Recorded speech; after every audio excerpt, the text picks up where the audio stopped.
Hello, food കഴിച്ച് ഞാൻ ദേ ഈ പരിവായിട്ടുണ്ട് കേട്ടോ. അടുപ്പിച്ചുള്ള ഫങ്ഷൻസൊക്കെ ആയത് കാരണം കൊണ്ട് ഫുഡ് കൺട്രോൾ ചെയ്യൽ നമുക്ക് അത്ര എളുപ്പമുള്ള പണിയൊന്നുമല്ല.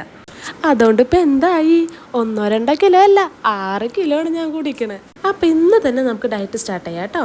ഫസ്റ്റ് തന്നെ ഞാൻ ഈ ഒരു ഡ്രിങ്ക് കുടിച്ചിട്ടാണ് കേട്ടോ സ്റ്റാർട്ട് ചെയ്യണേ. ഇത് കുടിച്ചിട്ട് ഒരു ½ ആൻ അവർ കഴിഞ്ഞിട്ട് നമ്മൾ ബ്രേക്ക്ഫാസ്റ്റ് എടുക്കാൻ പാടുള്ളൂ കേട്ടോ. ആ സമയം കൊണ്ട് നമുക്ക് സെന്നിട്ടന്നെ സ്കൂളിലാക്കാൻ പോവാം. അങ്ങനെ അവനെ സ്കൂളിലാക്കി വന്നിട്ട് ഞാൻ ബ്രേക്ക്ഫാസ്റ്റ് കഴിക്കുകയാണേ. ബ്രേക്ക്ഫാസ്റ്റിനായിട്ട് ഞാൻ തലേന്ന് തന്നെ ഓവർനൈറ്റ് ഓട്സ് ആണ് കേട്ടോ റെഡിയാക്കി വെച്ചിട്ടുണ്ടായിരുന്നു. അതുകൊണ്ട് തന്നെ ആ പണി എളുപ്പമായി. കൂടെ തന്നെ ഒരു ബോയിൽഡ് എഗ്ഗും കഴിച്ചു. അപ്പോൾ ബ്രേക്ക്ഫാസ്റ്റിൻ്റെ പരിപാടി കഴിഞ്ഞു. ഇനി നമുക്ക് ലഞ്ചിലേക്ക് പോവാം. കുളിച്ച് ഫ്രഷായി ഞാൻ വന്നിട്ടുണ്ട് കേട്ടോ. ലഞ്ചിനായിട്ട് ഞാൻ എടുത്തുള്ള സാലഡ്സ് ആണ്, കൂടെ ഒരു ബുൾസയും. കഴിഞ്ഞ ദിവസം മാളി പോയപ്പോഴാണ് കേട്ടോ ഞാൻ ഈ സാലഡ് വാങ്ങിച്ചത്. കുഴപ്പമില്ല കേട്ടോ, എനിക്കിഷ്ടമായി. വലിയ രസമൊന്നും പറയാനില്ല, എന്നാലും കുഴപ്പമില്ല. ഈ സോസ് ഉണ്ടല്ലോ, അത് അടിപൊളിയാട്ടോ. ഞാൻ നിങ്ങളുടെ അടുത്ത് എൻ്റെ വെയിറ്റ് പറഞ്ഞില്ല അല്ലേ, 75 ആണ് കേട്ടോ എൻ്റെ വെയിറ്റ്. നമ്മൾ ഈ ഡയറ്റ് സ്റ്റാർട്ട് ചെയ്യുമ്പോൾ 2 മണിയായിട്ടോ നമ്മൾ ഈ ലഞ്ച് കഴിക്കുമ്പോൾ.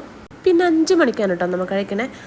5 ബദാം, 5 കാഷ്യൂസ്, 3 ഡേറ്റ്സ്, പിന്നെ ഒരു വിത്തൗട്ട് കോഫിയും കൂടെ കേട്ടോ. ഇതെല്ലാം ഞാൻ കഴിക്കുന്നതിന് മുന്നേ തന്നെ ട്രെയിനർക്ക് ഫോട്ടോ അയച്ചു കൊടുത്ത് ട്രെയിനർ ഓക്കെ പറഞ്ഞതിന് ശേഷമാണ് കേട്ടോ ഞാൻ കഴിക്കുന്നത്. പിന്നെ ഒരു 7 മണി 7:15 കൂടി ഡിന്നറും കൂടെ കഴിച്ച് ഞാൻ ഫുഡിങ് പരിപാടി ഇതോടെ അവസാനിപ്പിക്കുകയാണ് കേട്ടോ. ഡിന്നറിന് ഞാൻ എടുത്തത് ഒരു ഓറഞ്ചും കുറച്ച് ചെറുപയറും ഒരു ഓംപ്ലേറ്റും ആണ് കേട്ടോ. പിന്നെ നമ്മുടെ മെയിൻ പരിപാടി വർക്കൗട്ട്. ഞാൻ വൈകിട്ടാണ് വർക്കൗട്ട് ചെയ്യണേ. അപ്പം ഇന്ന് ഇത്രയേ ഉള്ളൂ. നമുക്കിനി നാളെ കാണാം. ടാറ്റാ.